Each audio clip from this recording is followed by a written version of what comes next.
Bismillahirrahmanirrahim. Innal hamdalillah nahmaduhu wa nasta'inuhu wa nastaghfiruh wa na'udzu billahi min shururi anfusina wa min sayyiati a'malina. Man yahdihillahu fala mudhillalah wa man yudlilhu fala hadiyalah. Wa asyhadu an la ilaha illallah wahdahu la syarikalah wa asyhadu anna Muhammadan 'abduhu wa rasuluh. Amma ba'd. Rabbi shrah li sadri wa yassir li amri wahlul 'uqdatam min lisani yafqahu qawli. Rabbi zidni 'ilma warzuqni fahma. Allahumma inna nas'aluka ilman nafi'a wa rizqan tayyiba wa amalan mutaqabbala. Assalamualaikum warahmatullahi wabarakatuh. Apa khabar muslimah semuanya hari ini? Sihat? Saya harap semuanya dalam keadaan yang sihat, sejahtera hendaknya, kan? Hari ni hujan ke tak? Hujan kan? Alamak. Kejap ya.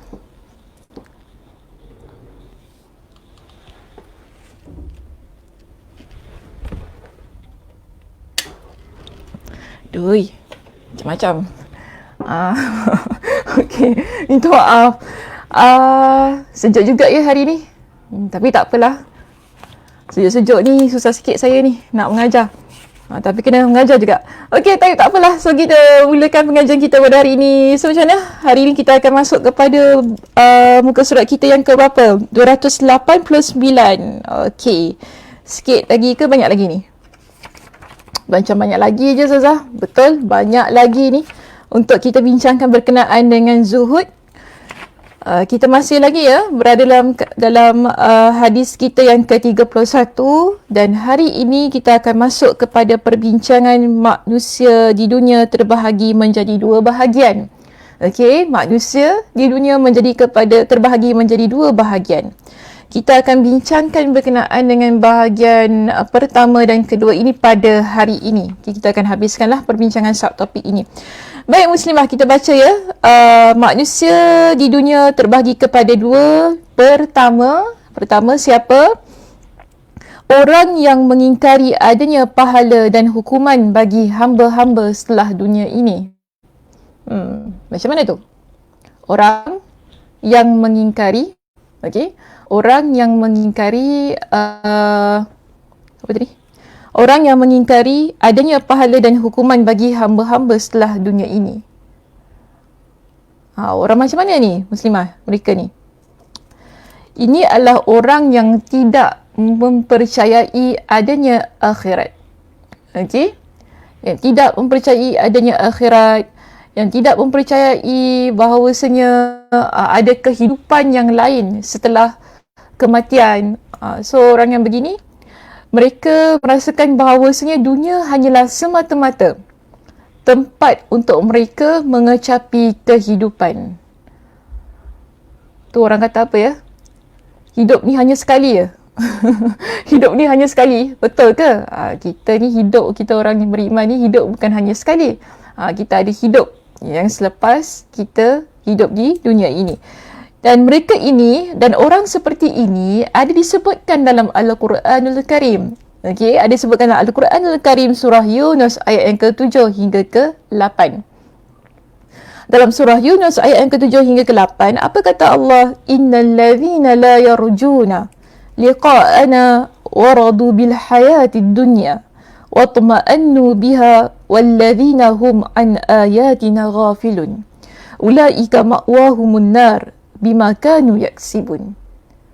Ini Allah ceritakan dalam Al-Quran bagaimana keadaan orang yang mana tidak mengaku ada kehidupan selepas kehidupan di dunia ini. Yang mana Allah ceritakan tentang mereka, innal ladzina la yarjuna liqa'ana. Sesungguhnya orang-orang yang tidak mengharapkan, iaitu tidak mengharapkan ataupun tidak percaya pertemuan dengan kami. Pertemuan dengan kami ni maksudnya ialah pertemuan dengan Allah Subhanahu Wa Taala, adanya alam barzakh, adanya hari kiamat, kan adanya balasan di hari kiamat nanti, ada titian sirat dan sebagainya. Bagi dia, kau jangan cakap pasal mati ni semua. Ada orang macam tu muslimah, betul? Jangan cakap pasal mati, jangan cakap pasal akhirat semua, aku tak suka. Jangan cakap pasal agama. Jangan cakap pasal agama, aku tak suka benda-benda macam ni. Ada orang begitu muslimah. Saya tak nafikan. Kesian sangat-sangat.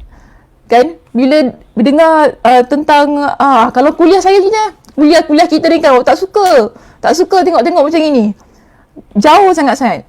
Sebab apa bagi dia, hidup ini hanya untuk dia dekat dunia ni saja, untuk dia enjoy sepuas-puasnya, untuk dia dapatkan apa yang dia inginkan di atas muka bumi ini. Ya, ada orang sedemikian. Dan ini Allah Subhanahu Wa Taala sudah ceritakan dalam Al-Quranul Karim. Allah dah sebutkan dalam Al-Quranul Karim, yang mana Allah kata orang-orang sebegini, mereka ni tidak percaya tentang pertemuan dengan kami, iaitu pertemuan dengan Allah Subhanahu Wa Taala, dengan adanya hari akhirat, yang mana mereka adalah waradu bil hayatid dunya, dan mereka redha dengan, dan mereka merasa puas dengan kehidupan dunia, serta merasa tenteram, wa tuma'annu biha. Pertama, dia tak percaya dengan akhirat. Kedua, dia rasa puas dengan apa yang ada di atas muka bumi ini. Ketiga, dia rasa tenang dengan kehidupan di dunia. Tenang kerana apa? Bukan tenang dia beramal ibadah, bukan begitu. Tetapi tenangnya dia kerana dia adalah orang yang dirasa dia dapat meraih apa yang dia hendak ketika dia di dunia. Dia berusaha siang dan malam untuk mencapai keinginan-keinginan dunianya. Maka dia rasa tenang bila dia sudah mengecapi apa yang dia inginkan itu tadi. Okey. Kemudian kita lihat di sini, wallazina hum an ayatina ghafilun. Ada ciri yang keempat bagi orang yang begini, iaitu apa tadi? Mana? Wallazina hum an ayatina ghafilun. Iaitu orang-orang ini juga melalaikan ayat-ayat kami. Okey, melalaikan ayat-ayat kami. Ulaika ma'wahumun nar. Allah kata, ya, mereka itu tempatnya di neraka kerana apa yang telah mereka lakukan. Jadi orang yang sebegini, kan tadi kita bincangkan Imam Ibn Rajab Al-Hanbali dalam kitab yang membahagikan manusia di atas muka bumi Allah ini kepada dua bahagian. Bahagian yang pertama, yang sedang kita bincangkan sekarang ini, iaitu orang yang mengingkari adanya pahala dan hukuman bagi hamba-hamba Allah. Senang kata, orang yang mengingkari kehidupan akhirat, mengingkari adanya dosa dan pahala, mengingkari adanya berkenaan syurga dan neraka. Orang yang begini, ya, muslimah, bagi dia syurga je, begitu. Syurga je, tak apalah, buat jahat ke buat apa, tapi syurga je, neraka tak ada. Orang begini begitu. Sebab apa? Dia tidak ada satu keyakinan dan kepercayaan tentang balasan daripada Allah Subhanahu Wa Taala, maksud balasan azab daripada Allah Subhanahu Wa Taala. Maka orang yang berada pada kategori yang pertama ini, Allah kata ulaika ma'wahumun nar. Mereka itu tempat kembali mereka adalah neraka. Okey, wa ma'wahumun nar bima kanu yaksibun. Dengan apa yang mereka lakukan, iaitu apa yang mereka kerjakan di atas muka bumi ini. Maka orang yang sebegini, ya, kita ni muslimah, kita tak nak berada pada kategori orang yang pertama ini. Kita nak keluarkan diri kita daripada kategori yang pertama ini. Sebab orang yang berada pada kategori yang pertama, dia sibuk dengan dunianya, dia sibuk dengan pekerjaan-pekerjaannya, dan dia tidak ada satu keinginan untuk memperbaiki dirinya menjadi hamba Allah yang saleh. Atau dengan kata lain, dia tidak mahu menjadi hamba Allah yang baik. Dan orang yang sebegini selalunya dia tidak menghiraukan tentang apa yang halal, apa yang haram. Maka dia akan buat apa saja perkara, tidak kira sama ada itu adalah apa yang Allah haramkan ataupun apa yang Allah halalkan. Asalkan keinginannya terhadap dunia ini dapat diperoleh. Orang yang begini, ya, muslimah, okey, orang yang begini selalunya dia mudah terjebak, atau senang katalah dia dah terjebak kepada perkara yang mensyirikkan Allah Subhanahu Wa Taala. Sebab itu kita, kalau kita hidup di atas muka bumi ini, muslimah, kita kalau tak fikirkan tentang akhirat, tak fikirkan tentang kematian, tak fikirkan tentang balasan Allah Subhanahu wa taala yang akan Allah Subhanahu wa taala balas di atas muka bumi ini lagi. Sebab ada dosa yang akan Allah balas di atas muka bumi ini lagi. Maknanya tak perlu tunggu kita mati ya muslimah. Antaranya ada dua dosa yang akan Allah Subhanahu wa taala percepatkan kepada kita. Ini adalah sabda Nabi sallallahu alaihi wasallam yang mana sanadnya adalah sahih. Nabi kata apa? Ada dua dosa, babani muajjilani. Ada dua pintu yang akan dipercepatkan ke atas hamba Allah di atas muka bumi ini. Satu, ialah apabila hamba itu melakukan kezaliman. Dua, apabila hamba itu dia menderhaka kepada kedua ibu bapanya. Orang yang berada pada kategori yang pertama ini muslimah, kebiasaannya adalah orang yang dua ni. Maaf ya, saya kata gitu. Kebiasaannya saya kata. Kerana apa? Kehidupan mereka sibuk untuk mengejar apa yang ada di dunia ini. Sehingga mereka tak kisah jika sekiranya mereka menzalimi orang lain. Mereka tak kisah kalau orang lain susah ke, kita rampas harta dia ke, kita curi harta dia ke, kita beri rasuah kepada orang lain ke, kan? Kita bunuh orang lain ke, bagi dia itu no problem muslimah. Sebab apa? Nak takut apa? Sebab hidup ni dekat dunia je. Ini bagi orang yang begini. Aku kena buat sesuatu supaya aku dapat apa yang aku hendak. Aku dapat apa yang aku hendak. Orang nak mati ke, orang nak nangis sampai air mata darah ke, orang nak terlungkup ke, itu masalah dia, bukan masalah aku. Tapi jangan lupa muslimah, agama kita tidak mengajarkan tentang hal yang sedemikian. Dalam syariat kita, okey, kita bukan hanya mementingkan diri kita sendiri.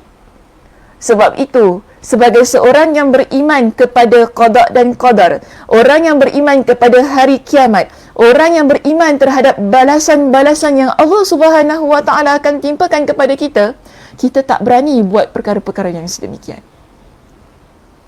Kita tak berani untuk buat perkara-perkara yang mengkhianati orang lain, menzalimi orang lain, kan? Kita ambil hak milik orang lain. Sama juga, saya nak bawa contoh. Kita kalau tak fikir tentang akhirat kita, kita kalau tak fikir tentang alam barzakh kita, kita kalau tak fikir tentang apa yang akan Allah balas kepada kita, kita ni akan jadi muslimah yang tak kisah tentang apa yang berlaku kepada kedua ibu bapa kita. Kita akan sibuk dengan dunia kita. Kita akan sibuk dengan kehidupan kita. Dahlah, biarlah, pandai-pandailah dia orang tu. Aku ni sibuk. Aku ada banyak kerja. Nak makan ke, tak nak makan ke, biarlah dengan mak bapak aku tu. Pandai-pandailah dia orang tu. Aku pun ada life aku sendiri. Ini orang yang berada pada kategori yang pertama. Aku ada life aku sendiri. Apa mak abah aku nak sibuk tentang life aku? Biarlah dia orang sibuk dengan life dia orang. Ini anak yang tak kenal diuntung. Maaf saya kata kalau ayat tu kasar. Maaf saya kata kalau ayat tu kasar. Orang yang berada pada kategori yang pertama ini, dia tak kisah Allah nak balas cepat ke dosa dia, Allah nak balas lambat. Sebab bagi dia, kehidupan dunia ini, nak meraih apa yang dia inginkan, itu yang lebih utama. Daripada fikirkan tentang balasan-balasan Allah, daripada hukuman Allah ni semua nak fikirkan ni, tak payah fikir. Tak payah fikir. Yang penting bagi dia, aku dapat apa yang aku inginkan. Sebab itu, kita sebagai seorang muslimah, kita kena tarik diri kita jauh-jauh daripada kategori yang pertama ini.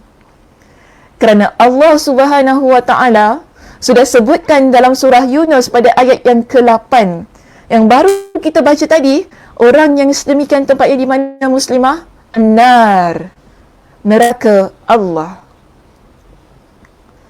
Jangan, saya nak kata begini, jangan kita jadikan dunia ini sebagai jannah. Jangan kita jadikan dunia kita sebagai syurga, yang mana sehingga kita rasa tidak ada syurga yang kekal abadi. Selepas itu, kalau kita jadikan dunia ini syurga bagi diri kita, kita akan lupa dengan satu syurga yang Allah janjikan di hari kiamat.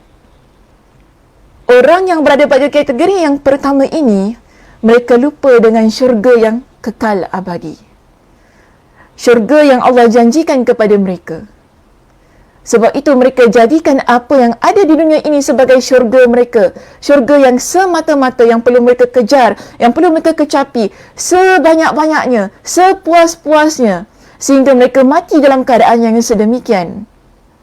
Maka seorang muslimah yang salihah, muslimah yang baik, mereka akan berusaha agar diri mereka tidak terjebak pada kategori yang pertama ini. Okey? So, masing-masing kena jaga diri masing-masing. Jangan sampai kita buat sesuatu di atas muka bumi ini yang akhirnya menyebabkan kita lupa tentang akhirat kita. Kita lupa tentang hukum hakam. Kita lupa tentang ibu ayah kita sehingga kita menzalimi orang lain. Ingat ya muslimah, bila kita ini menderhaka kepada kedua ibu bapa kita, dalam masa yang sama kita juga menzalimi mereka. Dan tadi saya dah bacakan hadisnya. Nabi kata apa? 2 pintu yang akan Allah percepatkan, 2 pintu dosa. Iaitu pertama, menzalimi orang lain. Kedua, bila kita menderhaka kepada kedua ibu bapa kita. Dan jangan lupa, dosa kepada kedua ibu bapa kita ini, dia ada 2 tadi tu. Iaitu kita zalimi dia, kita juga menderhaka kepada dia. Jadi kena hati-hati kita ni. Nak buat sesuatu yang mana jahat. Okey? Perkara itu jahat. Perkara tersebut adalah perkara yang tak baiklah, senang kata. Tarik diri kita ni. Sabar. Sabar banyak-banyak. Jangan ikutkan hati. Itu yang selalu orang Melayu kita kata, mati kita ni. Ikut sangatkan rasa hati tu, mati kita ni muslimah. Ikutkan sangat rasa tu, binasa kita ni muslimah. Macam sekarang ni, kalau ikutkan binasa, rasa sangat, tak bangun saya daripada katil. Tak bangun kita ni daripada katil. Tapi tak boleh ikutkan rasa, binasa kita ni. Kita kena bangun juga. Kita kena kuatkan diri kita, bangun juga. Buat sesuatu yang menguntungkan dunia dan akhirat kita. Jangan buat sesuatu yang mana akan menjebakkan diri kita ke dalam neraka Allah Subhanahu Wa Taala. Terutamanya ketika kita menjalani kehidupan kita di atas muka bumi ini. Okey, so itu kategori kita yang pertama. Iaitu orang yang tidak mempercayai adanya balasan Allah, orang yang tidak mempercayai adanya akhirat, yang tidak mempercayai tentang alam barzah dan sebagainya. Sebab itu matlamat kehidupannya hanya semata-mata dengan dunianya. Okey, hanya semata-mata dengan dunianya. Baik, seterusnya ya, kita pergi kepada bahagian kita yang kedua. Okay, kita dah habis bincang tentang bahagian yang pertama. Sekarang kita masuk kepada bahagian kita yang kedua. Apa bahagian kita yang kedua di sini? Kategori manusia yang bagaimana? Kalau tadi macam mana orangnya? Dia adalah orang yang tidak percaya tentang hukuman, tentang dosa dan pahala, tentang akhirat. Okay, dia tak percaya tentang semua itu. Tapi kategori kita yang kedua adalah sebaliknya. Okey? Adalah sebaliknya. Maknanya di sini ya muslimah, rujuk pada muka surat 290. Okey, rujuk pada muka surat 290, kita dapati di situ pada kategori yang kedua, apa kata Imam Ibn Rajab Al-Hanbali dalam kitabnya, beliau jelaskan. Katanya, kedua, orang yang mengakui. Mengakui apa? Adanya balasan dan hukuman setelah kematian. Ini cantik. Dia mengakui adanya balasan dan hukuman setelah kematian. Sekejap ya.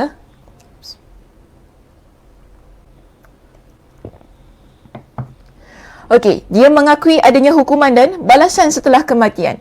Dan mereka inilah yang menisbahkan diri mereka kepada syariat-syariat para rasul. Maknanya dia adalah orang yang sebaliknya, lawan daripada yang pertama. Orang yang pada kategori yang kedua ini, mereka mengaku bahawasanya hari kiamat itu ada. Maknanya keimanannya masih bagus lagi. Hari kiamat itu ada balasan, ada hukuman, ada syariat, apa yang dibawa oleh para rasul. Mereka beriman, mereka tahu, oh ini haram, ini halal. Mereka ni ada pengetahuan, bahkan mereka beriman dengan semua itu. Buat ini dosa, tinggalkan solat berdosa, tinggalkan menderhaka kepada kedua ibu bapa adalah dosa besar, menzalimi orang lain adalah perkara yang Allah Subhanahu Wa Taala haramkan. Mereka tahu tentang semua ini. Beza dengan orang pada kategori yang pertama tadi. Kalau pada kategori yang pertama tadi, langsung cuci tangan. Tak, saya tak percaya semua tu. Yang saya tahu diri saya. Tapi orang yang berada pada kategori yang kedua, dia percaya dan dia tahu. Bahkan sebahagian ataupun ramai orang yang berada pada kategori kedua ini adalah orang yang mengetahui dan memahami. Cumanya, orang yang berada pada kategori yang kedua ini diberikan kepada 3 lagi bahagian. 3 lagi bahagian. Allah, Ustazah, ingatkan nak habis lah. Ada pula 3 bahagian orang kategori yang kedua ni. Yes, of course. Kita ada 3 lagi bahagian untuk kategori yang kedua. Apa dia? Pertama. Okay, kita lihat di situ. Dan mereka ini terbahagi menjadi 3 bahagian. Pertama, yang menzalimi dirinya. Ada pula, Ustazah. Dah bagus. Bagus tadi, kan? Beriman kepada hari kiamat. Percaya kepada hukum dan balasan daripada Allah Subhanahu Wa Taala. Percaya bahawasanya perkara ini haram, tahu, faham. Menzalimi diri sendiri pula manusia ni. Okay? Itu adalah yang pertama. Yang kedua, yang berada pada pertengahan. Okay, pertengahan. Yang ketiga, yang bersegera dengan kepada kebaikan dengan izin Allah. Yang bersegera kepada kebaikan dengan izin Allah. Baik, kita pergi satu demi satu dahulu ya, Muslimah. Kita pergi kepada dalam kategori yang kedua pada bahagian yang pertama. Okey, pada bahagian yang pertama untuk manusia dalam kategori yang kedua. Jangan confuse. Yang pertama tadi tak ada pembahagian. Masuk kepada yang kedua, pecahkan kepada 3 lagi bahagian. Okey, pecahkan kepada 3 bahagian. Jadi, bahagian yang pertama, kita bincangkan terlebih dahulu. Siapakah orang yang menzalimi dirinya dalam bahagian kita yang kedua ini? Ataupun dalam kategori kita yang kedua ini? Macam mana PL dia? Tu kan? Macam mana PL dia? Macam mana perangai orang yang pada kategori yang kedua, kemudian dia menzalimi diri dia? Tadi kita kata, dah bagus-bagus, kan? Dia opposite daripada yang pertama tadi. Tiba-tiba, ya Allah, menzalimi diri pula. Okey, so kita lihat di sini. Yang menzalimi dirinya ialah yang majoriti di antara mereka. Disebut majoriti. Maknanya ramai. Ramai orang, senang begini ya Muslimah. Ramai orang yang berada pada kategori yang kedua. Kita tahu itu salah, kita tahu itu dosa, kita tahu buat perkara ini masuk neraka. Kita tahu, kita faham bahawa solat itu wajib. Kita tahu puasa itu wajib. Kita tahu menderhaka kepada kedua ibu bapa kita itu adalah dosa besar. Kita tahu tak boleh dalam agama kita ini mengkhianati orang lain, menzalimi orang lain. Tapi masalahnya ramai antara kita yang melakukannya. Betul atau tidak? Jangan cakap tidak. Betul. Benda itu adalah betul. Jangan cakap tak betul lah Ustazah. Mana ada? Ada. Ramai orang begitu. Sebab itu kita lihat dunia kita ni, ya Allah, hai, banyaklah masalah. Masalah sosial, masalah kita dengan adik-beradik, masalah kita dengan teman kita, masalah kita dengan jiran, masalah kita dengan orang di sekitar kita. Kerana apa? Kerana ada orang yang berada pada kategori yang pertama ini ramai sekali. Dan ramai juga orangnya Muslim. Kan? Seorang Muslimah. Tapi perangai dia tak mencerminkan kemuslimahan. Ada ke perkataan kemuslimahan tu? Tak adalah. Tidak mencerminkan kepribadian muslimah. Itu ada betul. Tidak mencerminkan kepribadian muslimah. Mulut jahat, kan dengki dengan orang, makcik bawang. Ini masuk pada kategori yang pertama ni. Dah bagus-bagus. Bagi saya, makcik-makcik bawang ni muslimah, diorang ni bukan tak tahu berdosa mengumpat ni, berdosa sakitkan hati orang, tapi buat juga. Alasannya apa? Aku bukan apa. Ini untuk kebaikan. Macam gitu biasa. Manusia kan? Untuk kebaikan. Cakap aja. Nanti tak cakap orang kata apa. Cakap salah, tak cakap pun salah. Macam itu ya. Ini masalahnya kita ni. Tapi kita lupa. Dengan jadi makcik bawang itu tadi, kita sakitkan hati orang lain. Kita mengumpat orang lain. Bahkan boleh jadi kita mengkhianati orang lain. Bahkan boleh jadi juga kita menfitnah orang lain. Bukankah itu perkara dosa? Bukankah itu kita menzalimi diri kita sendiri? Kenapa kita menzalimi diri kita sendiri? Kerana kita dah tahu perkara itu dosa. Kita tahu perkara itu tak sepatutnya kita buat. Kita tahu perkara itu boleh menyakitkan hati orang lain. Tapi kita buat. Kita buat juga sebab apa? Kita nak puaskan hati kita. Kita nak rasa sebab kadang-kadang mulut kita ni orang perempuan kalau tak cakap tak puas. Dia nak kena cakap juga. Dia nak kena sound juga. Baru puas hati kita ni muslimah. Macam itu. Kita ada perangai macam tu orang perempuan ni. So, kena jaga. Kena jaga. Dia nak hampir sama pada kategori yang pertama tadi tau. Cuma pada kategori yang pertama, dia ni adalah orang yang tak mengaku ada balasan Allah. Orang yang tak mengaku tentang alam barzakh. Orang yang tak mengaku dengan adanya pembalasan selepas kematian. Tapi orang yang berada pada kategori yang kedua ini, dia mengaku. Ada dosa, ada pahala. Dia tahu bahawa buat ini nanti Allah balas. Mengumpat orang begini hukumnya. Kita dengki dengan orang, kita zalimi orang. Tahu. Berapa ramai antara kita yang tahu tentang semua ini. Tapi kita buat juga. Sebab apa? Nak mengecapi kenikmatan dalam hidup di dunia ini. Nak dapat sesuatu yang dia inginkan. Contoh, orang yang bekerja, kan? Jealous dengan orang lain naik pangkat. Tak puas hati. Selalunya, orang yang begini, orang Muslim kita ya, tahu kalau kita buat sesuatu yang menjatuhkan orang yang kita jealouskan itu tadi adalah perkara dosa. Bukan dia tak tahu. Kadang-kadang orangnya solat. Ya, kalau kita kata orang itu solat, bermakna tahu hukumnya muslimah.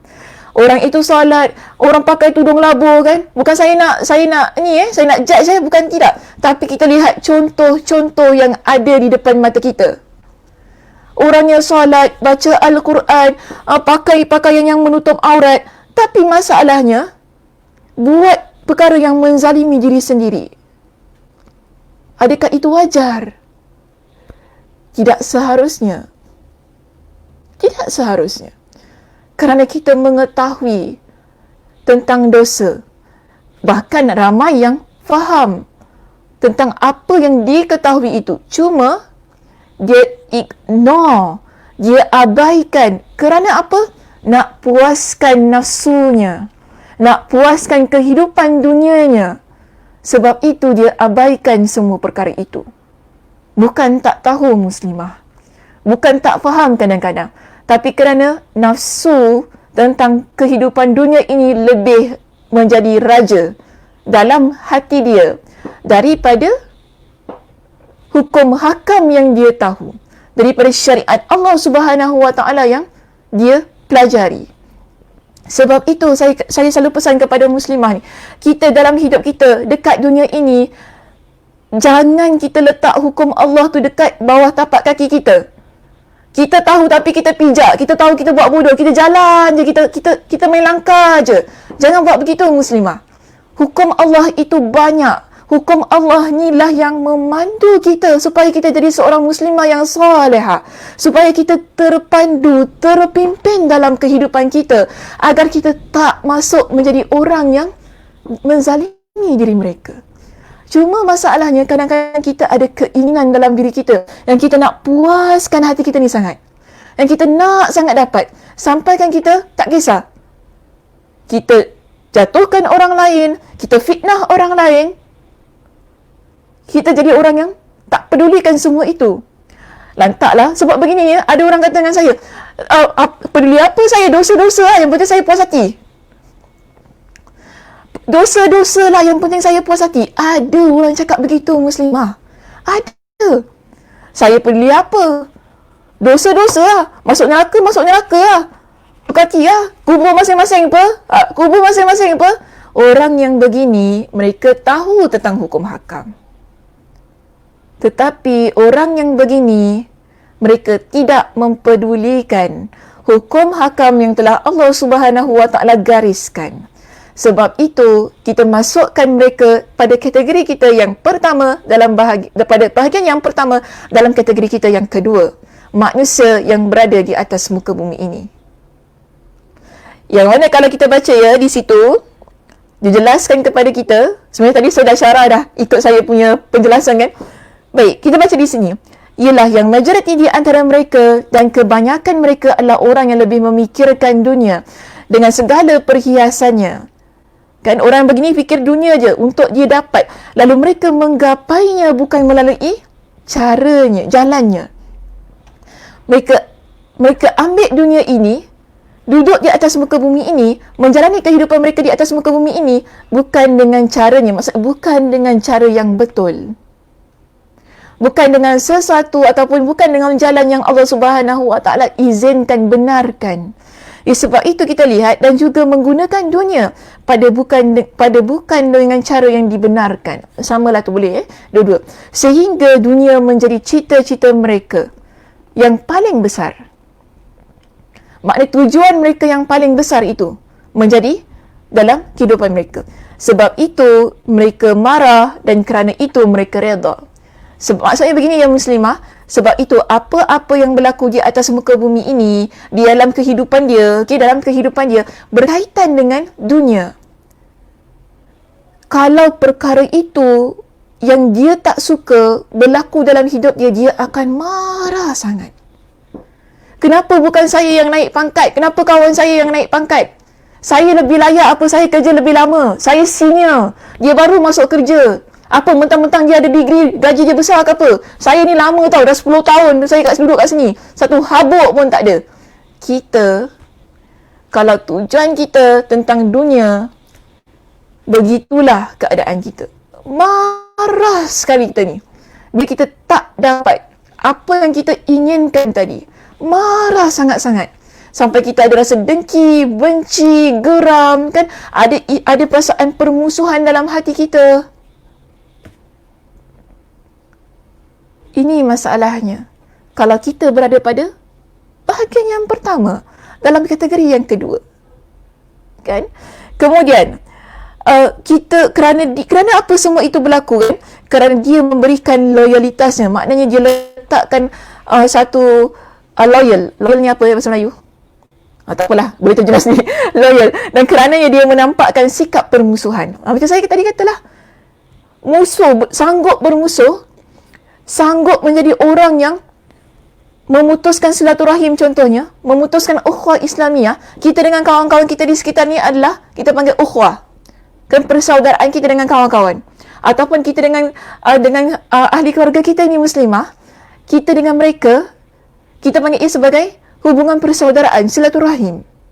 Tetapi, kalau tujuan kita adalah semata-mata tentang dunia, kita ni muslimah, kalau kita fikirkan tentang akhirat, kalau kita jadi orang yang fikirkan tentang kematian, kalau kita jadi orang yang sentiasa memikirkan tentang adanya dosa yang akan Allah berikan atas diri kita ini, bila kita buat satu perkara yang jahat,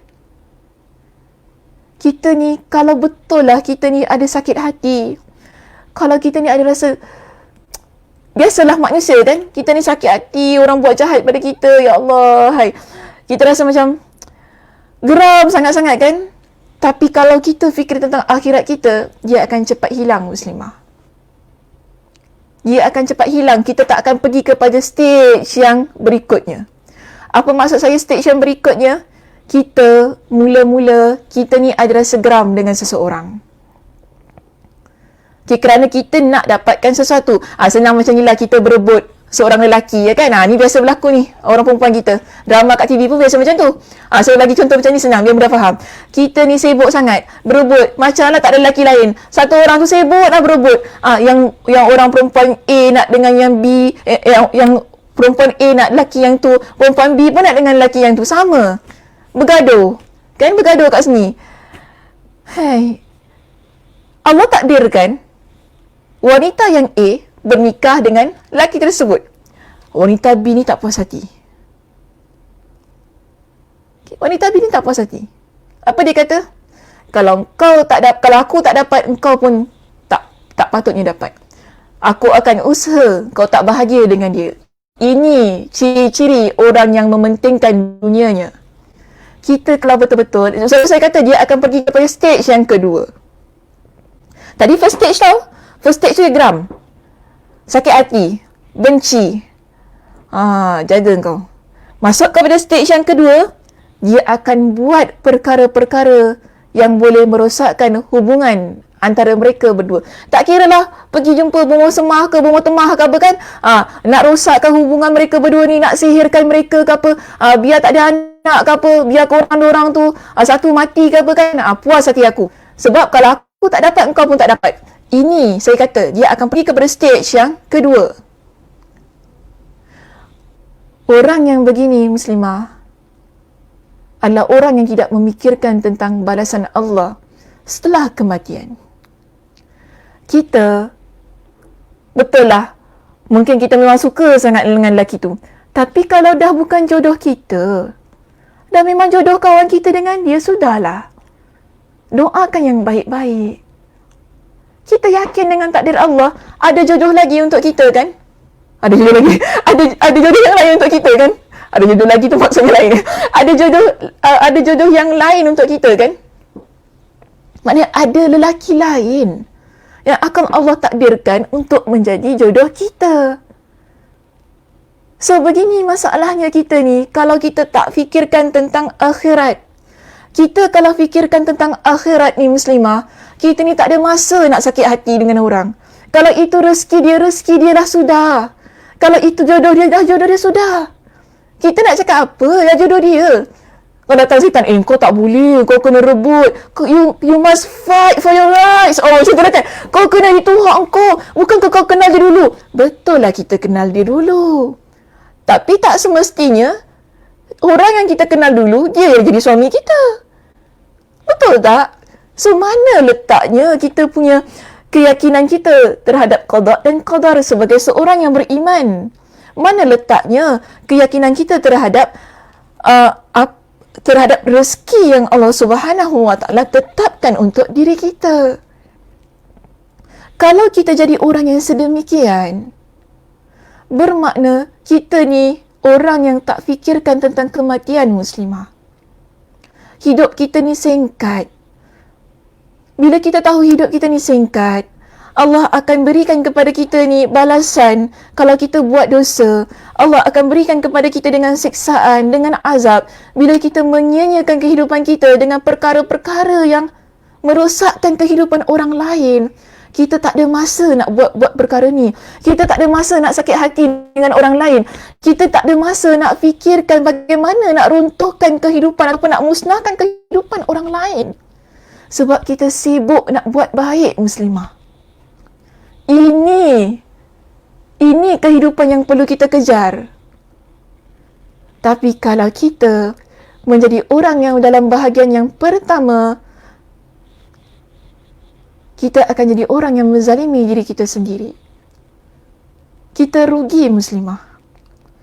Kalau kita ni asyik fikirkan macam mana nak hapuskan orang lain. Macam mana nak biarkan supaya apa yang kita tak dapat orang lain juga tak dapat. Kita rugi. Sebab itu, orang yang sedemikian, kita masukkan ia berada pada kategori yang berada pada bahagian yang pertama dalam kategori yang kedua. Okey, masuk terus pada bahagian kita yang pertengahan. Baik, yang tengah-tengah di antara mereka, kan tadi kita bincangkan ada 3 bahagian.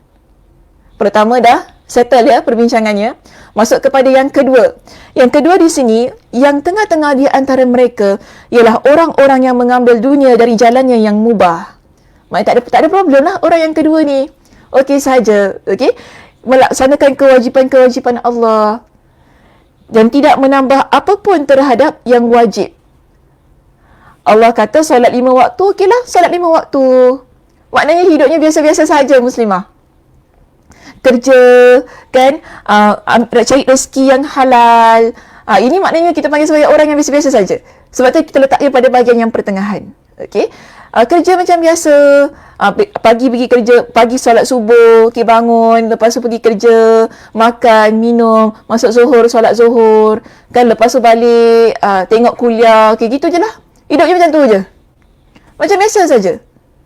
Dan dia tidak menambah. Sebab dia kata dia tidak menambah apapun terhadap yang wajib. Dan menikmati kehidupan dunia secara luas. Pergi shopping mall biasa, belanja, dapat gaji, duit belanja. Okey, dah sudah. Itu saja. Yang penting buat perkara yang wajib, jangan buat dosa, dah.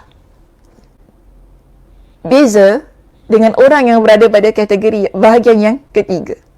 Okay, saya nak linkkan yang kedua, yang pertengahan tadi dengan yang terakhir, yang ketiga. Apa bezanya? Walaupun yang kedua tu tak ada masalah, tak ada apa-apa. Okey saja dia tu. Dia bukan yang pertama tadi. Yang pertama tadi tak boleh lah kan. Yang pertama tadi memang dahsyat dah. Kita dah bincangkan. Saya dah bincangkan tu macam nak terkeluar juga. Nak tekak saya tu kan. Okey, yang pertama tu. Yang kedua ni relax saja. Orangnya okey-okey saja. Adalah, ada tak ada. Okey. Pergi kerja kan. Okey lah. Oh, ada kuliah duduk dengar. Okey, lepas tu masuk zuhur, solat. Lepas tu makan. Lepas tu apa lagi, jalan-jalan, kerja. Itu je, hidup dia relax je. Mubah. Ni kata yang pertengahan, okey-okey je.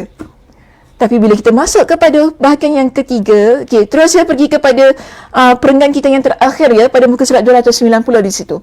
Dan orang yang bersegera kepada kebaikan dengan izin Allah. Okey, orang yang bersegera kepada kebaikan dengan izin Allah, maka mereka ialah orang-orang memahami apa yang menjadi tujuan dari dunia. Maknanya dia up lagi daripada orang yang berada di pertengahan ini. Kerana apa? Dia faham dunia ni, macam mana dia nak buat dunia ni menjadi satu yang bermanfaat untuk akhirat dia. Bukan saya kata orang yang kedua tadi dia tak buat manfaat untuk akhirat dia, tetapi dia macam orang biasa, solat 5 waktu, kerja macam biasa-biasa sajalah. Tapi orang yang ketiga ni dia betul-betul bersungguh-sungguh supaya dunia ini menjadi jambatan yang benar-benar bermanfaat untuk dia dapatkan kehidupan akhiratnya yang kekal abadi itu. Jadi dia faham apa yang perlu dia buat di atas muka bumi ini supaya dunia yang dia hidup bukan hanya sekadar dalam kadar pertengahan tadi, tapi dia guna betul-betul dunia ni supaya apa? Manfaat untuk akhiratnya. Bagaimana? Kita lihat di sini. Orang yang berada pada kategori yang ketiga ini, okey, pada bahagian yang kedua ini, ketiga ini, mereka beramal atas dasar itu. Maknanya dia tahu dunia ini adalah tempat persinggahan saya sahaja. Bila saya beramal, saya akan beramal yang betul-betul. Solat 5 waktu, ada qabliyah, ada ba'diyahnya. Beza kan dengan orang yang kedua tadi? Orang yang kedua tadi hanya solat 5 waktu saja. Dia tidak ada satu kesungguhan untuk dia buat qabliyah ba'diyah dia. Tak ada satu kesungguhan untuk istiqamah dengan solat sunat duhanya. Tidak ada kesungguhan untuk dia qiyamul lail. Sebab tu saya kata dia biasa-biasa saja. Yang penting wajib tu buat. Tak salah, okey saja ya. Tak salah, okey saja. Tetapi ada yang lebih baik. Ada yang lebih baik, iaitu yang kategori ketiga ini. Dia beramal atas dasar itu, di mana mereka memahami bahawasanya Allah menjadikan hamba-hambanya tinggal di negeri dunia ini untuk menguji siapa di antara mereka yang paling baik amalnya. Okey? Siapa antara mereka yang paling baik amalnya? Allah jadikan dunia itu sedemikian. Dia faham. Sebab itu ada dalam Al-Quran, dalam surah Al-Kahfi. Cuba muslimah buka dalam surah Al-Kahfi pada ayat yang keberapa? Saya pula tak catat kat sini. pada ayat yang ke-7. Yes, pada ayat yang ke-7. Dalam surah Al-Kahfi, pada ayat yang ke-7, Allah kata apa kepada kita? Inna ja'alna ma'alal ardi zinatan laha. Sesungguhnya telah kami jadikan apa yang ada di muka bumi ini sebagai perhiasan baginya. Jadi orang yang berada pada bahagian yang ketiga, dalam kategori yang kedua ini, dia tahu dunia yang sedang dia duduki ini, tempat dia meneruskan kehidupannya, hanyalah perhiasan sahaja bagi dia. Dan Allah jadikan dunia ini untuk apa, muslimah? Dalam ayat ini Allah kata linabluwahum ayyuhum ahsanu amala. Untuk uji mereka, untuk kami menguji mereka, siapakah di antara mereka yang terbaik amalannya? Siapakah di antara mereka yang terbaik amalannya? Allah nak uji kita. Di dunia ini, siapa antara kita yang bersungguh-sungguh untuk memperbaiki amalan kita ke arah yang lebih baik? Sebab itu, orang yang berada pada bahagian yang ketiga ini, muslimah, mereka adalah orang yang sedemikian. Bukan saya kata mereka ni tak bekerja, tak makan, tak minum, tak menikmati kehidupan dunia ini. Bukan begitu. Mereka tetap menikmati kehidupan dunia ini, tetapi mereka lebih bijak. Bagaimana nak jadikan dunia ini sebagai satu tempat yang benar-benar bermanfaat bagi diri mereka. Iaitu beramal soleh. Kerana mereka tahu dunia ini bukan hanya semata-mata tempat mereka untuk bekerja, cari duit, makan, minum, hidup berkeluarga. Bukan itu. Tetapi sebagai tempat untuk Allah uji mereka, bagaimana kita dengan amal kita. Sebab itu kalau kita rujuk dalam sebuah hadis yang diriwayatkan oleh Imam Muslim, apa kata Nabi SAW? Inna dunya hulwatun khadiratun. Sesungguhnya dunia itu manis. Dunia ini manis sangat-sangat. Dan dia begitu menghijau bagi pandangan mata kita. Maknanya dunia itu manis. Dunia itu indah.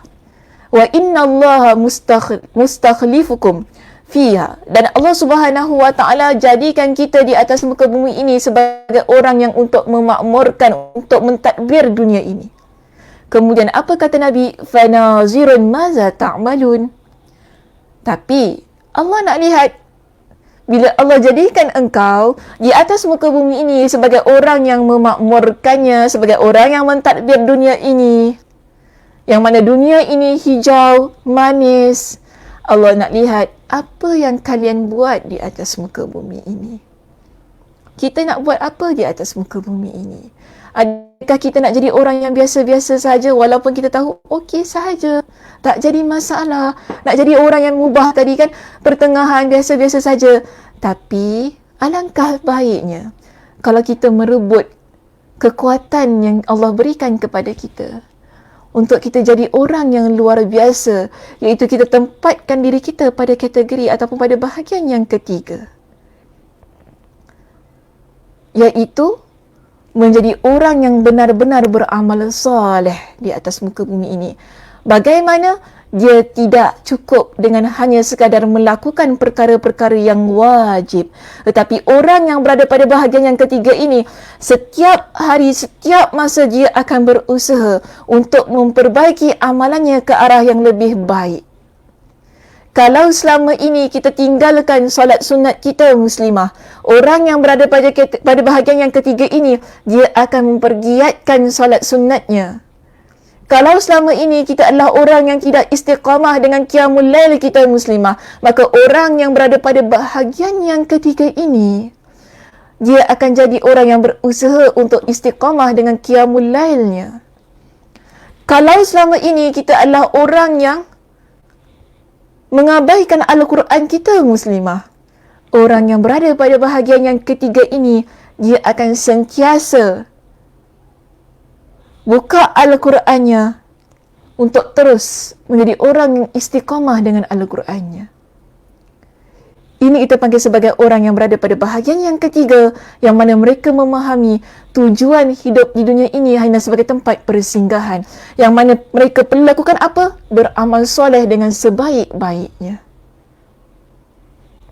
Maka sebab itu kalau kita rujuk pada bahagian kita ataupun pada muka surat kita yang ke-291, dijelaskan kepada kita, dan setelah mereka faham bahawa itulah tujuan dari diciptakan dunia ini, kita faham tujuan kita di atas muka bumi ini untuk Allah uji siapa di kalangan kita yang paling baik amal solehnya, maka cita-cita mereka akan berbekal dari dunia untuk akhirat yang merupakan negeri keabadian, dan mereka mencukupkan diri dari dunia sebagaimana yang mencukupi seseorang musafir dalam perjalanan safarnya, sebagaimana yang pernah diungkapkan oleh Nabi sallallahu alaihi wasallam. Apa kata Nabi tentang dunia yang kita duduk ini, muslimah? Nabi pesan kepada kita, mali walid dunya, iaitu apa urusanku dengan dunia ini, yang mana innama mathali wa mathalud dunya karakibin, sesungguhnya perumpamaan diriku dengan dunia adalah seperti seorang pengendara.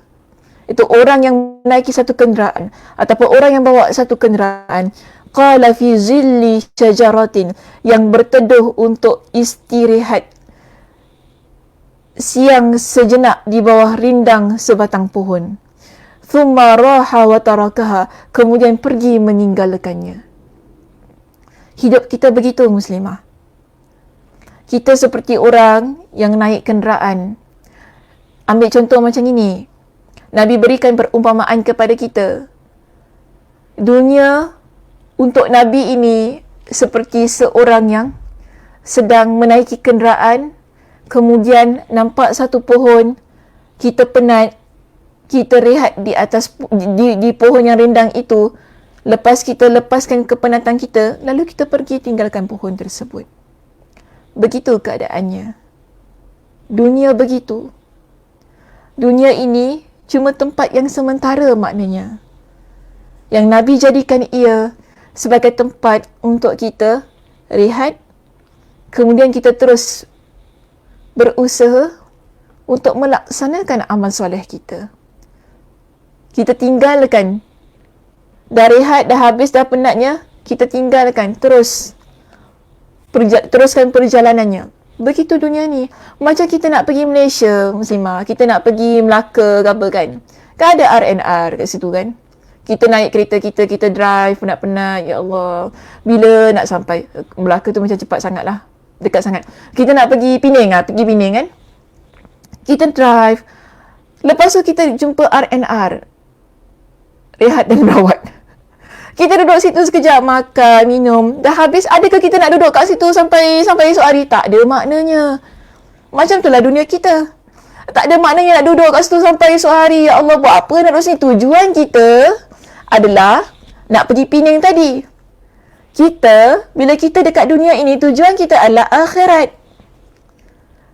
Kan? Tujuan kita adalah akhirat. Kita bekerja untuk akhirat kita. Kita berjuang untuk akhirat kita. Jadi bila kita mengecapi kehidupan di dunia ini, kita makan, kita minum, kita tidur, kita bekerja, tujuannya ialah untuk akhirat kita. Sikit-sikit, lepas tu kita tinggalkan, berjuang lagi untuk akhirat. Begitu kata Nabi. Kita nak tinggal dekat dunia ni selama-lamanya ke? Tidak. Sebab itu sikit-sikitlah kita tentang dunia ni. Kerana ada yang lebih besar yang perlu kita kejarkan. Daripada kita sibuk nak kejar tentang urusan dunia ini, nak puaskan hati kita tentang dunia ini, lebih baik tinggalkan. Sebab tak kekal dunia ni untuk kita. Kita akan mati, kita akan tinggalkan dunia kita. Kita akan tinggalkan semua yang kita kejarkan. Yang kita usahakan, kita akan tinggalkan. Kerana apa? Kita akan pergi kepada satu negeri yang lebih abadi, iaitu akhirat. Dan di sini kan, di perenggan kita yang terakhir di sini, Nabi kata apa? Bukan Nabi kata apa. Di sini dijelaskan kepada kita, dan Nabi SAW pernah berwasiat kepada sekelompok orang dari kalangan sahabat agar bekal seseorang di antara mereka dan dari dunia ini hanya seperti bekal yang diperlukan oleh seorang pengendara dalam perjalanannya. Itu sama macam tadi. Kita ni kalau kita nak pergi musafir, ataupun kita nak pergi holiday lah, senang saya kata macam ni. Adakah kita bawa semua pinggan mangkuk kita dekat dapur Muslimah? Tak ada. Kan tak?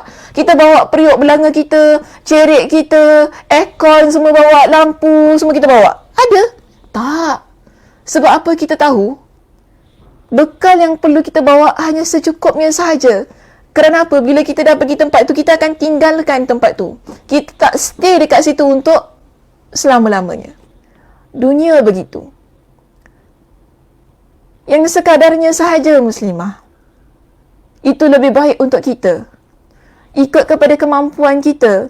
Ikut kepada apa yang kita ada. Kan? Itu yang terbaik. Itu yang Nabi pesan kepada kita. Ikut sekadarnya. Sebagaimana seseorang yang nak pergi musafir itu, dia bawa bekal-bekal tu saja. Contoh kita nak pergi holiday 3 hari. Adakah kita bawa satu wardrobe kita? Tak. Baju satu wardrobe bawa. Ni nak pergi 3 hari. Tak ada. Kita bawa tu bekal tu tadi. Kan persiapan tu untuk 3 hari tu sahaja. Dan sekarang ini kita faham, kehidupan kita yang kekal abadi adalah di akhirat. Maka dunia ini kita jadikan ia sebagai satu tempat persinggahan yang akan kita tinggalkan. Sebab itu, sikit-sikitlah kita kejar dunia ni. Kita nak puaskan hati kita dekat dunia ni, sikit-sikitlah Muslimah. Sebab kalau kita nak puaskan betul-betul hati kita ni, puaskan hati kita ni untuk akhirat. Baru cantik hidup kita. Baru berfaedah hidup kita ni. Baru bermanfaat hidup kita ni. Kalau tak, rugi kita dunia dan akhirat. Okey? Muslimah, itu saja perbincangan kita pada hari ini. So, kita bincangkan, dah habis ya? Kita bincangkan tadi. Manusia di dunia ini ada 2 kategorinya. Kita bincangkan tadi yang pertama. Apa dia? Orang yang tidak mengakui ada hukuman, ada balasan setelah kematian. Senang kata, dia tak mengakui bahawasanya ada kehidupan yang selepas itu, iaitu akhirat. Kedua, kategori yang kedua, orang yang mengakui ada balasan, ada hukuman selepas kematiannya. Dia tahu ada hukum, dia tahu ada dosa, dia tahu ada pahala. Tetapi orang yang berada pada kategori yang kedua, kita berikan perbincangannya, kita bahagikan perbincangannya kepada berapa? 3 bahagian. Pertama, orang yang berada pada kategori yang kedua, dia adalah orang yang menzalimi dirinya. Ini kita tak nak. Walaupun ramai yang sedemikian. Kedua, kita bincangkan orang yang berada pada tahap yang pertengahan. Yang biasa-biasa saja. Ini juga ramai Muslimah. Tak apalah. Perlahan-perlahan nak ya. Mungkin kita bermula dengan orang yang berada pada kategori yang pertengahan. Tapi, pastikan kita berada pada kategori yang ketiga. Daripada yang pertengahan, kita masuk kepada yang ketiga. Apa dia? Orang yang benar-benar menjadikan kehidupan dunianya ini sebagai satu tempat persinggahan yang mana dia tahu dunia ini adalah tempat dia mengumpulkan bekalnya untuk dia menuju ke akhirat. Satu kehidupan yang lebih pasti untuk dia.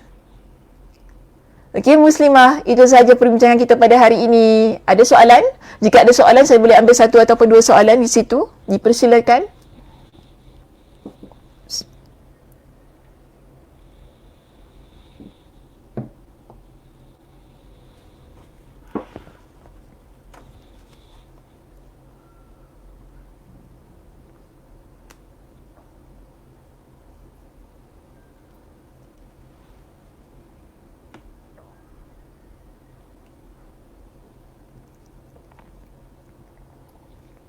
Oh iya, okay, Alhamdulillah. Terima kasih semuanya yang mengikuti pengajian kita pada hari ini.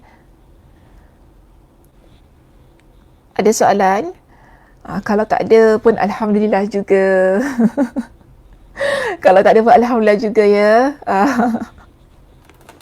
Bukan tak suka orang tanya. Maknanya Alhamdulillah lah, cepat juga habis kelasnya. Okey, jika tidak ada apa-apa soalan kan, Alhamdulillah lah kita tutup kuliah kita pada hari ini. Saya ucapkan terima kasih kepada semua yang mengikuti pengajian kita pada hari ini. InsyaAllah kita akan jumpa pada minggu hadapan untuk menyambung sebab kita ada beberapa lagi subtopik dalam pengajian ataupun dalam hadis kita yang ke-31 ni. Saya kira mungkin lagi 2 sesi perjumpaan baru kita boleh habiskan perbincangan kita dalam bab yang ke-31, hadis kita yang 31. InsyaAllah kita akan jumpa di sesi-sesi yang akan datang untuk kita menyambung perbincangan hadis kita. Baik, saya tutupi kuliah kita pada hari ini dengan tasbih kafarah. Subhanakallahumma wa bihamdika asyhadu an la ilaha illa anta astaghfiruka wa atubu ilaik. Assalamualaikum warahmatullahi wabarakatuh.